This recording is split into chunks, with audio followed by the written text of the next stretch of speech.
হে আল্লাহ, কখন শেষ হবে এই বালা মুসিবত? বড় বিপদ, কঠিন বিপদে পথ খোলার অলৌকিক আমি দুইটি দুয়ার কথা বলবো। তো প্রিয় ভাই, ভিডিওটি শেষ পর্যন্ত দেখবেন।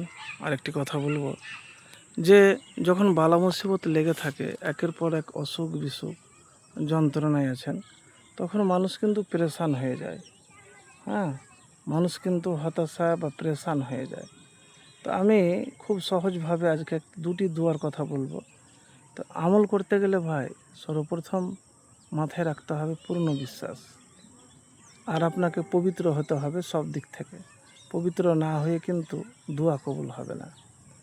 তো পবিত্র মানে কীরকম? আপনার উপার্জন, আপনার মন, আপনার হৃদয়, আপনার খাওয়া, আপনার পান করা, সব কিছু কিন্তু পবিত্র হওয়া লাগবে। পবিত্র হলে কিন্তু ফলাফল পাবেন। তো এবার আসে যে কঠিন বালা মুসিবতে আছেন, ইন্না লিল্লাহি ওয়া ইন্না ইলাইহি রাজিউন, আল্লাহুম্মা আজিরনি ফি মুসিবাতি ওয়াখলিফ লি খায়রাম মিনহা, আল্লাহুম্মা আজিরনি ফি মুসিবাতি ওয়াখলিফ লি খায়রাম মিনহা। তো এই দোয়া অবশ্যই পড়বেন, এই দোয়াটি অবশ্যই পড়বেন। আল্লাহ ইন্না লিল্লাহি ওয়া ইন্না ইলাইহি রাজিউন, আল্লাহুম্মা আজিরনি ফি মুসিবাতি ওয়াখলিফ লি খায়রাম মিনহা। এই দোয়া ছাড়বেন না যতক্ষণ পর্যন্ত না আপনার বিপদ কষ্ট দূর না হয়। এই দোয়া করতেই থাকবেন। তো প্রিয় ভাই, এবারে বলবেন যে এই দোয়াটি শুধু? দেখেন, দোয়া যে কোনো করেন না কেন, দোয়া মনটা কিন্তু আল্লাহর দিকে থাকা লাগবে। বলেন কেমন কথা? এটাই হলো আসল বিশ্বাস। আপনার আল্লাহর প্রতি থাকতে হবে। বিশ্বাস না থাকলে কোনো কিছু আমল করে লাভ হবে না। প্রথমেই আপনাকে কথাটি কেন বললাম, অনেকেই ভাই কিন্তু করে, কিন্তু করার পরে যখন পায় না তখন বলে আমি তো অনেক আমল করছি, কাজ তো হয় না। তো যাই হোক, আমি এতটুকুন বলবো যে আপনি এই আমল একবার করে দেখুন।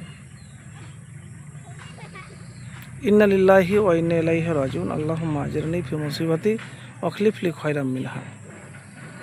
বাস এতটুকুন। এবার আপনাকে দ্বিতীয় দুয়ার কথা বলবো, এটা জানেন, না জানা নয়। দেখেন, জানা আর না জানাতে অনেক তফাৎ আছে। জানলেই যে মুসলমান হওয়া যায়, ইমানদার হওয়া যায়, এটা নয়। জানে তো অনেকেই, কিন্তু মানে কতজন? আপনাকে জানার পরে বাস্তব আমল করতে হবে।